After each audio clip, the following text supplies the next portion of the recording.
പ്രശോഭിതം ഈ ജീവിതം, ആർദ്രമാം ദൈവസ്നേഹം നിറയും പൂവനം.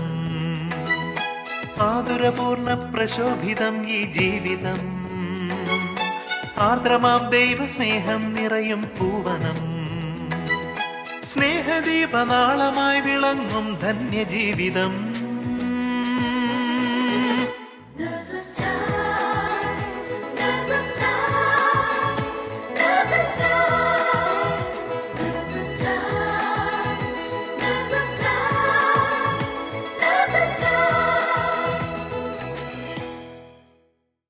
ഈശോ മിശിഹായ്ക്ക് സ്തുതിയായിരിക്കട്ടെ.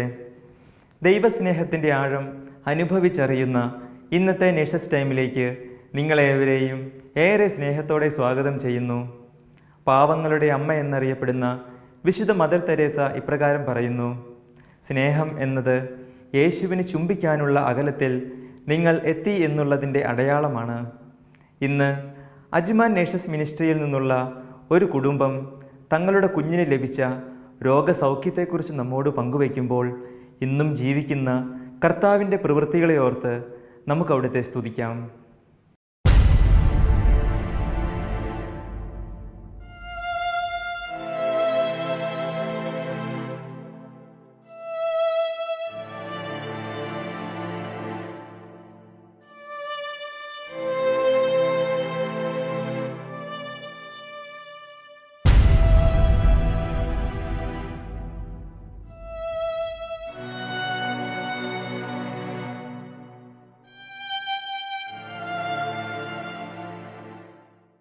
വിശുദ്ധ മത്തായിയുടെ സുവിശേഷം 7-ാം അധ്യായം 25-ാം വചനം ഇപ്രകാരം പറയുന്നു: മഴ പെയ്തു, വെള്ളപ്പൊക്കമുണ്ടായി, കാറ്റൂതി, അത് ആ ഭവനത്തിന്മേൽ ആഞ്ഞടിച്ചു, എങ്കിലും അത് വീണില്ല.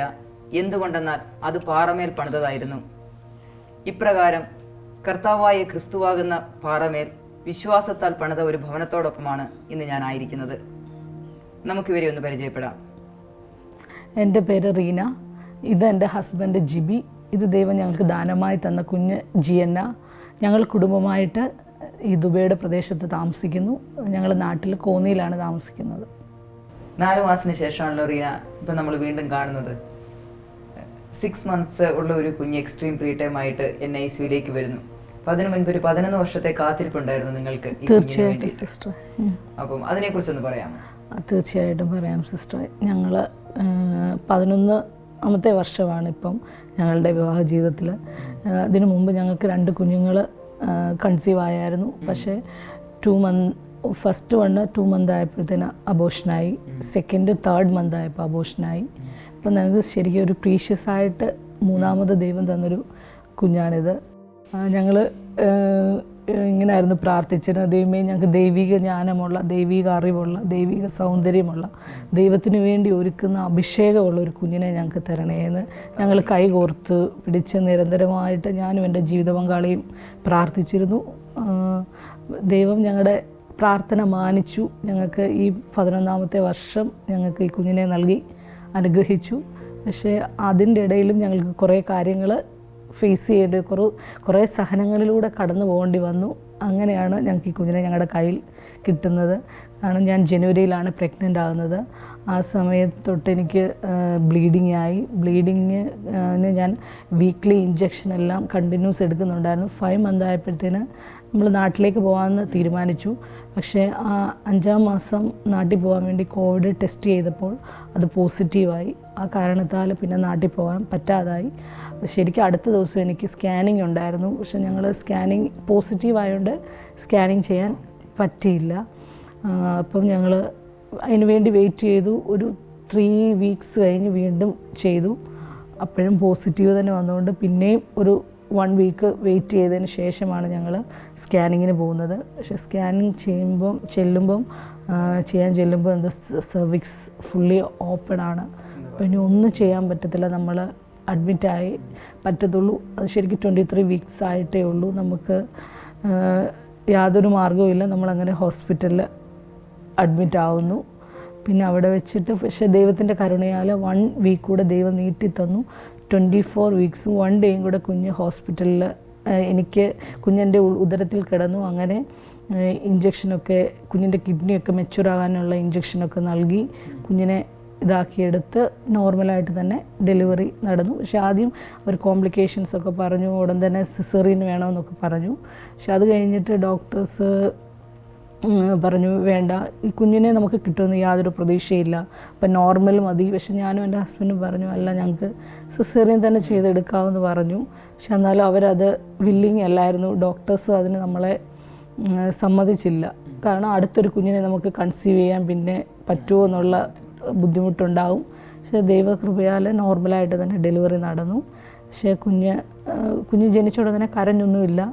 കുഞ്ഞിനെ ഉടൻ തന്നെ ഇൻക്യുബേറ്ററിലാക്കി വെൻറ്റിലേറ്ററിലാക്കുമായിരുന്നു. 750 ഗ്രാമുള്ളൊരു കുഞ്ഞിനെയാണ് എൻ്റെ കയ്യിലേക്ക് കിട്ടിയത്. അപ്പോൾ ആ കുഞ്ഞിൻ്റെ എന്നെക്കാളും കൂടുതൽ കൈകാര്യം ചെയ്തത് സിസ്റ്ററാണ്. അപ്പോൾ സിസ്റ്ററിന് എൻ്റെ കുഞ്ഞിൻ്റെ അവസ്ഥകൾ കൂടുതൽ എന്നേക്കാൾ നല്ലതായിട്ട് അറിയാൻ പറ്റും. തീർച്ചയായിട്ടും ഒരു എക്സ്ട്രീം പ്രീ ടൈം ആയിട്ട് കുഞ്ഞ് വരുന്നു, 750 ഗ്രാമേ ഉള്ളൂ, വെന്റിലേറ്ററിൽ കിടക്കുന്നു. 2 ആഴ്ച കാലത്തോളം വെന്റിലേറ്ററിൽ കിടന്നതിന് ശേഷം കുഞ്ഞിനെ അവിടുന്ന് നമ്മൾ വെന്റിലേറ്ററിൽ നിന്ന് മാറ്റി. പിന്നീട് കുഞ്ഞിന് ഹാർട്ടിനൊരു ഹോൾ ഉണ്ടായി, അതിൻ്റെ സർജറിക്ക് വേണ്ടി കുഞ്ഞ് പോകുന്നു. ആ സമയത്താണെന്ന് തോന്നുന്നു പിന്നീട് നിങ്ങൾ കുഞ്ഞിനെ കാണുന്നത്. പക്ഷേ അതിനു മുമ്പ് സിസ്റ്ററെ ജനിച്ച നെക്സ്റ്റ് ഡേയിൽ എന്നെ കുഞ്ഞിനെ കാണിച്ചായിരുന്നു. ഞാൻ വന്ന് കണ്ടപ്പോൾ സത്യം പറഞ്ഞാൽ റീന ഒരു ICU നേഴ്സായിരുന്നു. അപ്പം 750 ഗ്രാമിന്റെ ഒരു പൊടിക്കുഞ്ഞിനെ ആദ്യമായിട്ട് റീന കണ്ടപ്പോൾ തീർച്ചയായിട്ടും കർത്താവിലുള്ള ഒരു വലിയ വിശ്വാസമാണ് നിന്നെ പിടിച്ചു നിർത്തിയത് ആ കുഞ്ഞിനെ കാണുവാനൊക്കെ. അതിനെക്കുറിച്ച് തീർച്ചയായിട്ടും സിസ്റ്ററെ, കാരണം ദൈവമേ, ഞാൻ 11 വർഷം ഞങ്ങൾ കാത്തിരുന്ന് ഉണ്ടായ കുഞ്ഞ്. അപ്പം ഞാനൊരു നേഴ്സ്, അപ്പോൾ എനിക്കറിയാം എൻ്റെ കുഞ്ഞിൻ്റെ അവസ്ഥകൾ എന്തൊക്കെയാണ്. ഒരിക്കലും എൻ്റെ കുഞ്ഞിനെ പൂർണ്ണ ആരോഗ്യത്തോടെ എനിക്ക് കിട്ടുമെന്ന് ഉള്ള മീൻസ് മെഡിക്കലി നോക്കുമ്പോൾ കിട്ടത്തില്ല. പക്ഷെ ഞാൻ എൻ്റെ ദൈവത്തിൽ പൂർണ്ണമായിട്ട് ഞാൻ വിശ്വസിച്ചു. ഞാൻ അവിടെ വന്ന് എൻ്റെ കുഞ്ഞിനെ കാണുമ്പം കുഞ്ഞ് ആകെ 2 കൈയും കാലും മാത്രം ചലിക്കുന്നത് കാണാം. പിന്നെ മുഖവും കണ്ണൊക്കെ മൂടി വെച്ചിരിക്കുക, പിന്നെ കുറേ ട്യൂബുകൾ. പക്ഷേ ഞാനന്ന് അപ്പോൾ എനിക്ക് കണ്ണുനീര് വന്നു. പക്ഷേ എന്നാലും ഞാൻ അവിടെ പിടിച്ചിരുന്നു. അപ്പോൾ അവിടെ ഒരു സിസ്റ്റർ ഉണ്ടായിരുന്നു. ആ സിസ്റ്റർ എൻ്റെ അടുക്ക് പറഞ്ഞത് അതെനിക്ക് ഭയങ്കര ഒരു ബലമായിരുന്നു. ആ സിസ്റ്റർ എന്നോട് പറഞ്ഞു, മോളെ, നമുക്കൊന്നും പറയാൻ പറ്റത്തില്ല, ഇത്രയേ ഉള്ളൊരു കുഞ്ഞാണ്, എന്തും സംഭവിക്കാം. അതുകൊണ്ട് നിനക്ക് എവിടൊക്കെ ആരൊക്കെയുണ്ട് അവർ പ്രാർത്ഥിക്കുക, പ്രാർത്ഥനയല്ലാതെ ഒന്നും നിൻ്റെ കുഞ്ഞിനെ വിടുവിക്കത്തില്ല. അങ്ങനെ ആ സിസ്റ്റർ എന്നോട് പറഞ്ഞു. ഞാൻ അവിടെ നിന്ന് പോരുന്നു. പക്ഷേ ഞാൻ എപ്പോഴും ഇങ്ങനെ മനസ്സിൽ ഞാൻ കാണുന്നത് യേശുപ്പച്ചൻ എപ്പോഴും ആ ഇൻക്യുബേറ്ററിൻ്റെ അടുത്തിൽ എൻ്റെ കുഞ്ഞിൻ്റെ അടുക്ക് നിൽക്കുന്നു. ആ ആണിപ്പാടുള്ള കരങ്ങൾ കൊണ്ട് എൻ്റെ കുഞ്ഞിനെ തൊടുന്നു. അതല്ലാതെ എനിക്ക് വേറെ ഒരു ഇതുമില്ല. ഞാൻ ഉറച്ചു വിശ്വസിച്ചു എൻ്റെ ദൈവം എനിക്ക് ദാനമായിട്ട് തന്ന കുഞ്ഞാണ്. തീർച്ചയായും റീന, NICU വരുന്ന ഓരോ കുഞ്ഞുങ്ങൾക്ക് വേണ്ടി ഞങ്ങൾ അങ്ങനെ പ്രാർത്ഥിക്കാറുണ്ട്. NICUവിലെ എല്ലാ നേഴ്സുമാരും കുഞ്ഞുങ്ങളെ കാണുമ്പം ഇത് 750 ഗ്രാം അല്ലെങ്കിൽ ചിലപ്പോൾ 450 ഗ്രാമിൻ്റെ കുഞ്ഞുങ്ങളാണ് ഞങ്ങൾക്ക് NICUവിൽ കിട്ടുന്നത്. ആ പൊടി കുഞ്ഞുങ്ങളെ സത്യത്തിൽ നമുക്കൊന്ന് തൊടാൻ പോലും സത്യത്തിലില്ല. ആ കുഞ്ഞുങ്ങളെ ആണെങ്കിൽ പോലും നമ്മൾ എന്താ പറയണ്ടേ, മെഡിക്കൽ സയൻസിൽ വെച്ച് നോക്കുകയാണെങ്കിൽ അല്ലെങ്കിൽ മാനുഷികമായി നമ്മൾ ചിന്തിച്ചിട്ടുണ്ടെങ്കിൽ ആ കുഞ്ഞുങ്ങളൊക്കെ റിക്കവർ ആകുമോ എന്നുള്ളതിന് ഒരു ഗ്യാരണ്ടിയും നമുക്ക് പറയാൻ പറ്റില്ല. എങ്കിലും കർത്താവായ യേശു ക്രിസ്തുവിൽ ഞങ്ങൾ പൂർണ്ണമായും വിശ്വസിച്ച് പ്രാർത്ഥിക്കുന്നത് ഇങ്ങനെയാണ്: ശാരീരികവും മാനസികവും ആധ്യാത്മികവും ബൗദ്ധികമായ വളർച്ചയുള്ള കുഞ്ഞുങ്ങളെ ഈ പേരൻസിന് കൊടുക്കണമേ എന്ന്. എല്ലാ ദിവസവും ഞങ്ങളങ്ങനെ ഓരോ ഇൻക്യുബേറ്ററിന് ചുറ്റും ഞങ്ങളങ്ങനെ പ്രാർത്ഥിക്കാറുണ്ട്. കർത്താവായ യേശു ക്രിസ്തുവിൻ്റെ നാമത്തിൽ അത്ഭുതങ്ങൾ അടയാളങ്ങൾ സംഭവിക്കട്ടെ എന്ന്. അങ്ങനെ സംഭവിച്ചിട്ടുമുണ്ട്. അപ്പോൾ തീർച്ചയായും എന്നെ അതിൽ ഏറ്റവും കർത്താവായ യേശു ക്രിസ്തുവിൽ നിനക്കുള്ള ദൃഢമായ വിശ്വാസം പലപ്പോഴും ഞങ്ങൾക്ക് ബോധ്യപ്പെട്ടിട്ടുണ്ട്. എനിക്ക് മാത്രമല്ല, എന്നെ ചില പല നേഴ്സുമാർക്കും. കാരണം കുഞ്ഞൊരു 2 ആഴ്ചക്കാലത്തോളം വെന്റിലേറ്റർ കിടന്നതിന് ശേഷം വെന്റിലേറ്റർ മാറ്റി കുഞ്ഞിന് ഹാർട്ടിൻ്റെ ഒരു സർജറിക്ക് വേണ്ടി കൊണ്ടുപോയി. പിന്നീട് ഇൻഫെക്ഷൻ ആകുന്നു, കുഞ്ഞ് കൂടുതൽ സിക്കായി പോകുന്നു. അപ്പോൾ കുഞ്ഞൊത്തിരി ക്രിട്ടിക്കൽ കണ്ടീഷനിലേക്ക് വന്നു. അപ്പം കുഞ്ഞിനെ കുറിച്ചുള്ള അപ്ഡേറ്റ്സ് പറയാൻ വേണ്ടി കൺസൾട്ടൻറ്റ് ജിബിയെ വിളിക്കുന്നു. ജിബിയോട് പറയുന്നു, പിന്നീട് വേണമെങ്കിൽ ഒരു 4 മണിക്കൂർ അല്ലെങ്കിൽ 5 മണിക്കൂർ കഴിഞ്ഞ് നീ ഞങ്ങളെ വിളിച്ച് കുഞ്ഞിൻ്റെ കാര്യങ്ങൾ അന്വേഷിക്കാറുണ്ട്. പ്രത്യേകിച്ച് ആ പാൻഡമിക്കിൻ്റെ ഒരു സിറ്റുവേഷനിൽ പേരൻസിന് വന്ന് കാണാനൊന്നുള്ള സൗകര്യം ഉണ്ടായിരുന്നില്ല. കുഞ്ഞുണ്ടാകുന്ന ആ സൂൺ ആഫ്റ്റർ ബർത്ത് നിങ്ങൾ ഒരുപക്ഷെ കുഞ്ഞിനെ കണ്ടു, പിന്നീട് ഡിസ്ചാർജ് ആയി വീട്ടിൽ പോകുന്ന പേരൻസ് പിന്നെ ഒരിക്കലും കുഞ്ഞുങ്ങളെ കാണാൻ വരാൻ അലൗഡ് അല്ലായിരുന്നു. അപ്പം നിങ്ങൾ ആകെ കാണുന്നത് ഈ വീഡിയോ കോൺഫറൻസ് വഴി 2 മിനിറ്റ് അല്ലെങ്കിൽ 5 മിനിറ്റ് കുഞ്ഞുങ്ങളെ കാണുന്നത് മാത്രമേ ഉള്ളായിരുന്നു നിങ്ങൾക്ക് കുഞ്ഞുങ്ങളുമായിട്ട് ബന്ധപ്പെടാനുള്ളൊരു ഇത്. പിന്നെ നേഴ്സുമാർ പറഞ്ഞു തരുന്നത് പോലെ നിങ്ങൾ കുഞ്ഞുങ്ങൾക്ക് വേണ്ടി ടൈമിലി മിൽക്ക് എല്ലാം എക്സ്പ്രസ് ചെയ്ത് വെക്കുന്നു, അത് സമയത്ത് കൊണ്ടുതരുന്നു. അപ്പം ഈ ഇത്രയ്ക്കും ക്രിട്ടിക്കൽ സിറ്റുവേഷനിലാണ് കുഞ്ഞ് എന്ന് ഹസ്ബൻഡിനോട് വിളിച്ചു പറയുന്നു. അത് നീയും അറിയുന്നുണ്ടല്ലോ. അപ്പോൾ ഒരു ICU നേഴ്സ് എന്ന നിലയിൽ നീ ആ സമയത്തൊക്കെ വചനം പറഞ്ഞ് പ്രാർത്ഥിക്കുന്ന ഒരു മകളായിരുന്നു എന്ന് എനിക്കറിയാം. അന്ന് സിസ്റ്ററെ സത്യം പറഞ്ഞാൽ കുഞ്ഞിനെ കണ്ട് ഞാൻ ഹോസ്പിറ്റലിൽ നിന്ന് പോകുമ്പോൾ ശരിക്കും എൻ്റെ ഹൃദയത്തിലൊരു വാള് കയറ്റി വെച്ചുകൊണ്ട് പോകുന്ന അവസ്ഥ, എങ്ങനെ അത് വാക്കുകൾ കൊണ്ട് പറയാൻ പറ്റത്തില്ല. നമുക്കത് ഒരാളോട് പറഞ്ഞ് ഇത് ചെയ്യാൻ പറ്റാത്ത ഒരു അവസ്ഥയിലൂടെയാണ് കടന്നു പോയത്. പക്ഷേ ആദ്യത്തെ 2-3 ദിവസങ്ങളിൽ എനിക്ക് ഒട്ടും അങ്ങ് സഹിക്കാൻ പറ്റുന്ന, ദൈവമേ ഞാൻ എന്ത് ചെയ്യും. പക്ഷേ എനിക്ക് ദൈവത്തിൽ പൂർണ്ണമായിട്ട് ഞാൻ വിശ്വസിച്ചിരുന്നു. കാരണം ഈ അവസ്ഥയിൽ മനുഷ്യൻ എന്നെ കൊണ്ട് ഒന്നും ചെയ്യാൻ പറ്റത്തില്ല. മെഡിക്കലി എൻ്റെ കുഞ്ഞിന് ഒത്തിരി പ്രോബ്ലംസ് ഉണ്ടായിരിക്കും. പക്ഷേ ഞാൻ വിശ്വസിക്കുന്ന, ആരാധിക്കുന്ന ജീവനുള്ള ദൈവത്തിന് എൻ്റെ കുഞ്ഞിനെ തരാൻ കഴിയും. അതുകൊണ്ട് ഞാൻ പൂർണ്ണമായിട്ട് ആ ദൈവത്തിൽ, ഞാൻ മാത്രമല്ല എൻ്റെ ജീവിത പങ്കാളിയും കൂടെ ഞങ്ങൾ വിശ്വസിച്ച്, ഞങ്ങൾ ഒരുമിച്ച് കൈകോർത്ത് പിടിച്ച് മുട്ടുകുത്തി ഞങ്ങളെന്നും രാവിലെയും വൈകിട്ടും, ഹസ്ബൻഡ് പിന്നെ ഡേ ടൈമിലൊക്കെ ജോലിക്ക് പോകണം. പക്ഷേ ഡേ ടൈമിലൊക്കെ എനിക്ക് ഡെലിവറി കഴിഞ്ഞ് എൻ്റെ ശാരീരിക ബുദ്ധിമുട്ടുകളൊക്കെ ഉണ്ടെങ്കിലും നമുക്ക് ഉറങ്ങാൻ പറ്റത്തില്ല. ഞാൻ കണ്ണീരോടെ, നമുക്കൊരു നാമമേ ഉള്ളൂ. മെഡിക്കലി ഡോക്ടർമാർ പറഞ്ഞു നോക്കുമ്പോൾ എൻ്റെ കുഞ്ഞിനെ ഞങ്ങളുടെ കൈകളിലേക്ക് തിരിച്ചു കിട്ടാൻ യാതൊരു മാർഗവും ഇല്ല, യാതൊരു രക്ഷയുമില്ല. പക്ഷേ നമ്മൾ വിശ്വസിക്കുന്ന, ആരാധിക്കുന്ന ദൈവം ജീവനുള്ള ദൈവമാണ്. നമ്മുടെ വിശുദ്ധ വചനത്തിൽ പറഞ്ഞിരിക്കുന്ന പോലെ, അപ്പോസ്തല പ്രവൃത്തികൾ 4:12 പറയുന്ന പോലെ, മറ്റൊരുത്തരിലും രക്ഷയില്ല, ആകാശത്തിന് കീഴെ ഭൂമിയിൽ മനുഷ്യരുടെ ഇടയിൽ രക്ഷയ്ക്ക് വേണ്ടി നൽകപ്പെട്ടിട്ടുള്ള വേറൊരു നാമവുമില്ല, യേശുവിൻ്റെ നാമം. ആ യേശുവിൻ്റെ നാമത്തിൽ പൂർണ്ണമായി വിശ്വസിച്ച് ആശ്രയിച്ച് ഞങ്ങൾ പ്രാർത്ഥിച്ചു. ഭവനത്തിൽ ചെന്ന് പറഞ്ഞല്ലോ, വളരെ മാനസികമായി ഞങ്ങൾ വളരെ സങ്കടങ്ങളുണ്ടായിരുന്നു. പക്ഷേ ഒരു 4-5 ദിവസം ആ വേദന, നമുക്കിതെങ്ങനെ നമ്മൾ എടുത്ത് കൈകാര്യം ചെയ്യും, എങ്ങനെ പോകും, ഡിപ്രഷനിലേക്ക് മറ്റോ നമ്മുടെ അവസ്ഥ പോകുമോ, അങ്ങനെയൊക്കെ ചിന്തിച്ചു. പക്ഷേ ദൈവം നമ്മളെ നടത്തി. ഭയങ്കര ദൈവത്തിൻ്റെ വചനങ്ങളിൽ നമ്മൾ ഉറച്ചു വിശ്വസിച്ചു. ദൈവം നമ്മളെ മുന്നോട്ട് ശക്തമായിട്ട് നടത്തി എന്ന് പറയാം. ഞങ്ങൾ 2 പേരും കണ്ണീരോടെ ദൈവസന്നിധിയിൽ മുട്ടുമടക്കി നിന്ന് പ്രാർത്ഥിച്ചു, ഉപവസിച്ചു. ഞങ്ങളോടൊപ്പം ഞങ്ങൾക്ക് വേണ്ടി ഞങ്ങളുടെ കുടുംബാംഗങ്ങളും ബന്ധുമിത്രാദികളും പ്രിയപ്പെട്ടവരും ശരിക്കും സിസ്റ്റർമാർ വരെ എല്ലാവരും ഇരുന്ന് പ്രാർത്ഥിച്ചു. റീന കുഞ്ഞ് NICUലായിരിക്കുമ്പോൾ പലപ്പോഴും ക്രിട്ടിക്കൽ സിറ്റുവേഷൻ ആണെന്ന് പറഞ്ഞ് ഡോക്ടേഴ്സ് ഹസ്ബൻഡിനെ വിളിച്ച് അപ്ഡേറ്റ് ചെയ്യാറുണ്ട്. കുഞ്ഞ് വെന്റിലേറ്ററിൽ നിന്ന് ഔട്ടായതിനു ശേഷവും കുഞ്ഞിൻ്റെ ഹാർട്ടിന് ഒരു ഹോൾ ഉണ്ടായിരുന്നു. സർജറിക്ക് കുഞ്ഞിനെ കൊണ്ടുപോയി. അതെല്ലാം കഴിഞ്ഞ് കുഞ്ഞിന് ഇൻഫെക്ഷനായി, വീണ്ടും കുഞ്ഞ് വെരി ക്രിട്ടിക്കൽ കണ്ടീഷനിലേക്ക് മാറി.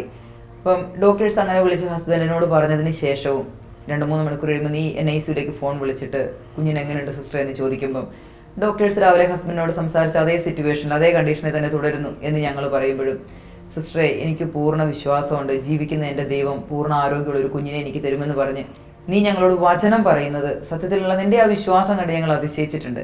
വിശ്വാസം എന്നത് പ്രത്യാശിക്കുന്നത് ലഭിക്കുമെന്ന ഉറപ്പും കാണപ്പെടാത്ത ഉണ്ടെന്നുള്ള ബോധ്യവുമാണെന്നുള്ള വചനം നീ ഞങ്ങളോട് പറയുമ്പോൾ ഞങ്ങൾ NICUലെ നേഴ്സുമാരൊക്കെ അതിശയിച്ചിട്ടുണ്ട്. സിസ്റ്റർ, ശരിക്കും നമുക്ക് വിശ്വസ്തനായിട്ട് നമ്മുടെ ദൈവം മാത്രമേ ഉള്ളൂ. ആ ദൈവത്തിലല്ലാതെ നമുക്ക് വേറെ എവിടെ ആശ്രയിക്കാൻ പറ്റും? യഹോവയിൽ തന്നെ രസിച്ചുകൊള്ളുക, അവൻ നിൻ്റെ ഹൃദയത്തിലെ ആഗ്രഹങ്ങളെ നിനക്ക് തരുമെന്ന് പറയുന്നു. വചന സങ്കീർത്തനങ്ങൾ 37:5 അതിൽ പറയുന്നു. അപ്പം ആ ദൈവത്തിൽ പൂർണ്ണമായിട്ട് ആശ്രയിച്ച്, ദൈവത്തിൻ്റെ വചനത്തിൽ ആശ്രയിച്ച്, അപ്പം ഞങ്ങൾ പ്രത്യേകമായിട്ടൊരു വചനം ഞങ്ങൾ ക്ലെയിം ചെയ്ത് ഞാൻ എൻ്റെ കുഞ്ഞിൻ്റെ വിഷയങ്ങളെല്ലാം വെച്ച് പ്രാർത്ഥിക്കുമായിരുന്നു. ഹബക്കൂക്ക് 2:2 യഹോവ എന്നോട് ഉത്തരമരുളിയത്, നീ ദർശനം എഴുതുക, ഓടിച്ച് വായിപ്പാൻ തക്കവണ്ണം അത് പലകയിൽ തെളിവായി വരയ്ക്കുക. ദർശനത്തിനൊരു അവധി വെച്ചിരിക്കുന്നു, അത് സമാപ്തിയിലേക്ക് ബന്ധപ്പെടുന്നു, സമയം തെറ്റുകയില്ല. അത് വൈകിയാലും അതിനായി കാത്തിരിക്കുക, അത് വരും, നിശ്ചയം താമസിക്കുകയില്ല. സിസ്റ്റർ, ഈ വചനത്തിൽ ഞാൻ അടിയുറച്ച് വിശ്വസിച്ച്, ഈ വചനത്തിൽ പറയുന്നത് പോലെ ഞാൻ എൻ്റെ കുഞ്ഞിൻ്റെ ആവശ്യം ഞാൻ ദർശനത്തിൽ കണ്ട് ഞാൻ ആ വചനം ഈ പേപ്പറിൽ എഴുതി വെച്ച് ഞാനിങ്ങനെ പ്രാർത്ഥിച്ചു. അബ്ബാ പിതാവേ, അവിടുത്തെ പുത്രനായ യേശു ക്രിസ്തുവിൻ്റെ നാമത്തിൽ ജിയന്ന മോളെ പൂർണ്ണ ആരോഗ്യത്തോടെ ഞങ്ങൾക്ക് തന്നതിനായി കോടാനുകോടി സ്തോത്രം ചെയ്യുന്നുവെന്ന് പറഞ്ഞ് ഞാൻ പ്രാർത്ഥിച്ചിരുന്നു സിസ്റ്ററെ. തീർച്ചയായും ഇങ്ങനെ വലിയ വിശ്വാസമാണ് ഞങ്ങൾ എപ്പോഴും നിൻ്റെ കാര്യത്തിൽ കണ്ടിരുന്നത്. പിന്നീട് കുഞ്ഞ് അതിനുശേഷം കുഞ്ഞ് വെന്റിലേറ്ററിൽ നിന്ന് മാറി 3 തവണയാണെന്ന് തോന്നുന്നു വെന്റിലേറ്ററിൽ നിന്ന് മാറ്റുകയും വീണ്ടും ഇൻഫെക്ഷനാലും ശ്വാസം എടുക്കാനുള്ള ബുദ്ധിമുട്ടുകളാലും വീണ്ടും തിരിച്ച് വെന്റിലേറ്ററിൽ ഇടുകയൊക്കെ ചെയ്തു. ഈ സമയത്തൊക്കെ ഒത്തിരി സഹനങ്ങളിലൂടെ, അതിലുപരി ഒത്തിരി പ്രാർത്ഥനകളിലൂടെ ഒരുപാട് പേര് നിനക്ക് വേണ്ടി പ്രാർത്ഥിക്കുന്നുണ്ടായിരുന്നു, കുഞ്ഞിന് വേണ്ടി പ്രാർത്ഥിക്കുന്നുണ്ടായിരുന്നു. അപ്പം ഞങ്ങൾ നേഴ്സുമാരാണെങ്കിലും എല്ലാ ദിവസവും കുഞ്ഞുങ്ങൾക്ക് വേണ്ടി പ്രാർത്ഥിക്കും. അത് പേഴ്സണലി ഇപ്പം എനിക്ക് അസൈൻമെൻറ്റ് കിട്ടുന്ന കുഞ്ഞായിക്കോട്ടെ, മറ്റൊരു വ്യക്തിക്ക് കിട്ടുന്ന കുഞ്ഞായിക്കോട്ടെ, ഞങ്ങൾ എല്ലാവരും കുഞ്ഞുങ്ങൾക്ക് വേണ്ടി പ്രാർത്ഥിക്കും. അപ്പം ഇങ്ങനെ പ്രാർത്ഥിച്ചു. കുഞ്ഞ് വെന്റിലേറ്ററിൽ നിന്നെല്ലാം മാറി ചെറിയൊരു ഓക്സിജൻ സപ്പോർട്ടിലൊക്കെ ആയി. അതിനുശേഷമാണ് അൾട്രാസൗണ്ട് ചെയ്തപ്പോൾ കുഞ്ഞിന്റെ തലയ്ക്ക് ബ്ലീഡിംഗ് ഉണ്ടെന്ന് നിങ്ങളോട് പറയുന്നു. അപ്പൊ അതിന്റെ കോംപ്ലിക്കേഷൻസുകളെ കുറിച്ചൊക്കെ EMGBയോട് ഡോക്ടേഴ്സ് പറഞ്ഞിട്ടുണ്ടല്ലോ. അപ്പം അത് കഴിഞ്ഞതിന് ശേഷം ഒരു ദിവസം ഇങ്ങനെ കുഞ്ഞിനെ പാല് കൊടുക്കുമ്പോഴാണ് കുഞ്ഞ് ട്യൂബ് ഫീഡായി, കുഞ്ഞിന് വെയിറ്റ് ഉണ്ട്. ഏതാണ്ട് ഡിസ്ചാർജിനോട് അടുത്ത ഒരു സമയത്താണ് കുഞ്ഞിന് പാല് കൊടുക്കുമ്പോൾ കുഞ്ഞൊരു 5 മില്ലിയോളം പാല് കുടിക്കുന്നുണ്ട്. എന്നാൽ അത് കുഞ്ഞിന് സ്വാളോ ചെയ്യാൻ പറ്റുന്നില്ല. സക്ക് ചെയ്യുന്നുണ്ട്, സ്വാളോവിങ്ങിന് ഒരു റിഫ്ലക്സ് ഇല്ല എന്ന് മനസ്സിലാവുന്നു. അത് പിന്നീട് ഡോക്ടേഴ്സ് അത് കണ്ടു കഴിഞ്ഞപ്പം തീർച്ചയായും ഞാൻ നിന്നോട് പ്രത്യേകമായിട്ട് പറഞ്ഞു, റീന ഇനി പ്രാർത്ഥിക്കേണ്ടത് കുഞ്ഞിന് സ്വാളോവിങ് റിഫ്ലക്സ് ഡെവലപ്പ് ചെയ്യാനും സക്കിങ് സ്വാളോവിങ്ങിൻ്റെ ഒരു കോർഡിനേഷൻ ഉണ്ടാകാനും വേണ്ടിയാണെന്ന് പറഞ്ഞു. പിന്നെ അങ്ങനെയുള്ള കാര്യങ്ങൾ പറഞ്ഞ് പ്രാർത്ഥിച്ചു. ഞാനും എൻ്റെ പ്രെയർ ഗ്രൂപ്പിൽ പറഞ്ഞ്, ഇവിടെ നഴ്സസ് മിനിസ്ട്രിയിൽ പറഞ്ഞ് പ്രാർത്ഥിച്ചു. നീയും ആ ഒരു പ്രത്യേക കാര്യം എടുത്തു വെച്ച് പ്രാർത്ഥിച്ചു. പിന്നീട് ഹോസ്പിറ്റലിലേക്ക് വരാനും കുഞ്ഞിനെ നീ തന്നെ കെയർ ചെയ്യാനൊക്കെ തുടങ്ങി. അതിൻ്റെ കാര്യങ്ങളിൽ പറയും. ശരിക്ക് കുഞ്ഞിനെ അന്ന് കണ്ടുപോയി. എൻ്റെ ഉദരത്തിൽ കിടന്ന കുഞ്ഞിനെ സത്യം പറഞ്ഞാൽ ഞാൻ ഇത്ര ഒരു 3 മാസത്തോളം ഞാൻ കണ്ടിട്ടേ ഉള്ളൂ. എനിക്കതൊരു വല്ലാത്തൊരു ഫീലിങ്സ് ആയിരുന്നു സിസ്റ്റർ. കാരണം ഞാൻ എൻ്റെ കുഞ്ഞിനെ ഒന്ന് തൊട്ടിട്ടില്ല. ആ ഒരു ഫീലിങ്സ് എന്ന് വെച്ചാൽ നമ്മളങ്ങ് ചില സമയങ്ങളിൽ നമ്മളങ്ങ് അറിയാതെ നമ്മുടെ നിയന്ത്രണം വിട്ടുപോയി. ഞാൻ തന്നെ ഓർത്തങ്ങ് കാര്യം, ദൈവമേ എൻ്റെ കുഞ്ഞിനെ എനിക്കൊന്ന് തൊടാൻ പോലും ഇതുവരെ പറ്റിയില്ലല്ലോ ഞാനിങ്ങനെ. പക്ഷേ ദൈവം അതിനുവേണ്ടിയുള്ളൊരു അവസരമായി ഒരുക്കിയ സെപ്റ്റംബർ ആദ്യത്തെയൊക്കെ ആഴ്ചയായപ്പോഴത്തേന് എനിക്ക് ഹോസ്പിറ്റലിലേക്ക് വരാൻ പറ്റി. അങ്ങനെ കുഞ്ഞിൻ്റെ അടുത്ത് ഞാൻ വന്നു. പിന്നെ കുഞ്ഞിനെ കയ്യിൽ വെച്ച് സിസ്റ്ററും വന്ന് എൻ്റെ അടുത്ത് പറയുമായിരുന്നു, ഇപ്പോഴും നീ കൈ വെച്ച് കുഞ്ഞിനെ വെച്ച് പ്രാർത്ഥിക്കണമെന്ന്. ഞാനും അതുപോലെ കയ്യിൽ വെച്ച് പ്രാർത്ഥിച്ചു. അതുപോലെ എന്താ പറയുക, പിന്നെ ഡോക്ടർ പറഞ്ഞായിരുന്നു എൻ്റെ കുഞ്ഞൊരു 20 ml കുടിച്ചാൽ അവളെ ICUന്ന് വിടാവും. കാരണം കുഞ്ഞ് ചെന്ന് നാളോട്ട് ഈ 4 മാസത്തോളം തന്നെ ICUവിൽ തന്നെയായിരുന്നു. അപ്പം അതിനുവേണ്ടി സത്യം പറഞ്ഞാൽ എല്ലാവരും ആ കുഞ്ഞൊരു 20 ml ഒരു പ്രാവശ്യമെങ്കിലും ഒന്ന് കുടിക്കാൻ വേണ്ടിയുള്ള പ്രാർത്ഥനയിലായിരുന്നു. പക്ഷെ അതും ദൈവം ഉറച്ച് ഞങ്ങൾ വിശ്വസിച്ചു. ദൈവം കുഞ്ഞിന് അതിനുള്ള എബിലിറ്റി കൊടുക്കും. സിസ്റ്റർമാരൊക്കെ അതിനുവേണ്ടി ഏറ്റെടുത്ത് എല്ലാവരും പ്രാർത്ഥിച്ചു. അതുപോലെ ഞാൻ ഹോസ്പിറ്റലിൽ വന്ന് നിൽക്കുമ്പോഴും നമ്മുടെ നഴ്സസൊക്കെ ഒത്തിരി നമ്മളെ സപ്പോർട്ട് ചെയ്യുകയും, അതുപോലെ ഞാൻ ഒത്തിരി മാനസികമായി വിഷമിച്ച് എൻ്റെ കുഞ്ഞിൻ്റെ കാര്യം ഓർത്ത് ഞാൻ വിളിക്കുമ്പം സിസ്റ്റർമാരുടെ വാക്കുകൾ സിസ്റ്റർ സംസാരിച്ചിട്ടുണ്ട്, വേറെ സിസ്റ്റർമാരൊക്കെ സംസാരിച്ചിട്ടുണ്ട്. പക്ഷേ അവരുടെ സൗണ്ട് കേൾക്കുമ്പോൾ തന്നെ നമുക്ക് ഭയങ്കര ആശ്വാസവും. ഇവരാണല്ലോ ഇന്ന് എൻ്റെ കുഞ്ഞിനെ നോക്കുന്നത്. അതുപോലെ സിസ്റ്ററാണേലും എൻ്റെ അടുക്കൽ ഒത്തിരി വചനങ്ങൾ പറയും, പ്രാർത്ഥിക്കും ഒക്കെ ചെയ്യും. അതൊക്കെ ഒത്തിരി ആശ്വാസമായിരുന്നു. ദൈവത്തിൻ്റെ കൃപയാൽ കുഞ്ഞ്. അപ്പം ഞങ്ങൾ ഇപ്പം ഈ പാൻഡമിക്കിന്റെ സമയത്ത് പ്രത്യേകിച്ച് നമ്മളൊരു 3 ദിവസം ഡ്യൂട്ടി ചെയ്തിട്ടുണ്ടെങ്കിൽ പിന്നെ അടുത്തൊരു 4 ദിവസം നമുക്ക് ഓഫാണ്. അപ്പം നമ്മൾ തീർച്ചയായും എല്ലാ കുഞ്ഞുങ്ങൾക്കും വേണ്ടിയും പ്രാർത്ഥിക്കുന്നുണ്ട്. അപ്പോൾ കുഞ്ഞുങ്ങൾക്ക് വേണ്ടി പ്രാർത്ഥിച്ചു കഴിഞ്ഞപ്പോൾ ഒരു 4 ദിവസത്തിന് ഓഫിന് പോകുക, അല്ലെങ്കിൽ ഒരു ഷോർട്ട് ലീവ് കിട്ടി, ഒരു 6 ദിവസത്തെ ഓഫിന് പോവുകയാണ്. അങ്ങനെയൊക്കെ ആകുമ്പോൾ ഞങ്ങൾ പിന്നെ NICU ഇങ്ങനെ പ്രാർത്ഥിക്കുമ്പോൾ ഞങ്ങൾ ഈ ഇൻക്യുബേറ്ററിന് മേലെ ഒരു കവർ ഇട്ട് കുഞ്ഞുങ്ങൾ ലൈറ്റൊന്നും വരാതെ ഒരു ക്വയറ്റ് എൻവയോൺമെന്റ് ആകാൻ വേണ്ടി അങ്ങനെ പ്രൊട്ടക്ട് ചെയ്ത് വയ്ക്കാറുണ്ട്. അപ്പോൾ ഞങ്ങൾ ആ ഇൻക്യുബേറ്ററിന്റെ കവർ ഞാൻ എപ്പോഴും ഇങ്ങനെ പ്രാർത്ഥിക്കും, പരിശുദ്ധ അമ്മ നിന്റെ നീല മേലങ്കിയാൽ ഈ ഇൻക്യുബേറ്ററിനെ പൊതിഞ്ഞിട്ട് പോകുന്നു. വിശുദ്ധ മിഖായേൽ, വിശുദ്ധ ഗബ്രിയേൽ, വിശുദ്ധ റഫായേൽ, അങ്ങനെ മുഖ്യ ദൈവദൂതന്മാരുടെയും സകല ഭദ്രാസനന്മാരുടെയും ബലവത്തുക്കളുടെയും ഒരു കോട്ട ആ ഇൻക്യുബേറ്ററിന് ചുറ്റും കെട്ടിയിട്ട് പോകും. പിന്നീട് നമ്മൾ 4 ദിവസം ഓഫിൽ വീട്ടിലായിരിക്കുമ്പോൾ പിന്നെ നമ്മൾ വീട്ടിലെ കാര്യങ്ങളിൽ ആണ്, പിന്നെ നമ്മൾ കുഞ്ഞുങ്ങളെ കുറിച്ചൊന്നും അധികം അങ്ങനെ ചിന്തിക്കുന്നുണ്ടാവില്ലല്ലോ. അപ്പം 4 ദിവസം കഴിഞ്ഞിട്ട് അല്ലെങ്കിൽ ഒരു ഷോർട്ട് ലീവിന് ശേഷം തിരിച്ച് ചെന്ന് കഴിയുമ്പോൾ നമ്മൾ ഇൻക്യുബേറ്ററിനെ കവറങ്ങ് പൊക്കി നോക്കും. അപ്പം കുഞ്ഞുങ്ങളവിടെ സുരക്ഷിതമാണ്. അപ്പം ഞങ്ങൾ തന്നെ ഇങ്ങനെ പറയും, കഴിഞ്ഞ ആഴ്ച നമ്മൾ പ്രാർത്ഥിച്ചെല്ലാം സ്വർഗ്ഗദേവദൂതന്മാരെ ഏൽപ്പിച്ചിട്ട് പോയ നമ്മുടെ കുഞ്ഞുങ്ങളാണ്. അപ്പം നമ്മൾ ഈ 4 ദിവസം അല്ല 6 ദിവസം കഴിഞ്ഞ് തിരിച്ചു വന്നാൽ അവരവിടെ സുരക്ഷിതമായിട്ട് കിടക്കും. അതവർ വെന്റിലേറ്ററിലായിക്കോട്ടെ അല്ലെങ്കിൽ എന്തെങ്കിലും പ്രോബ്ലങ്ങളോടെ ആയിക്കോട്ടെ, എങ്കിലും കർത്താവിൻ്റെ ഒരു വലിയ സംരക്ഷണം, സ്വർഗ്ഗദേവദൂതന്മാരുടെ ഒരു വലിയ സംരക്ഷണത്തിലാണ് എപ്പോഴും കുഞ്ഞുങ്ങൾ കിടക്കുന്നത്. അങ്ങനെ ഈ കുഞ്ഞുങ്ങൾക്ക് വേണ്ടി പ്രാർത്ഥിച്ച് അങ്ങനെ ഇവരെ എന്താ പറയണ്ടേ, ഈശോയുടെ ഒരു പാതയിൽ ഒരുക്കി തന്നെയാണ് ഞങ്ങൾ തീർച്ചയായിട്ടും നിങ്ങൾക്ക് തരുന്നത്.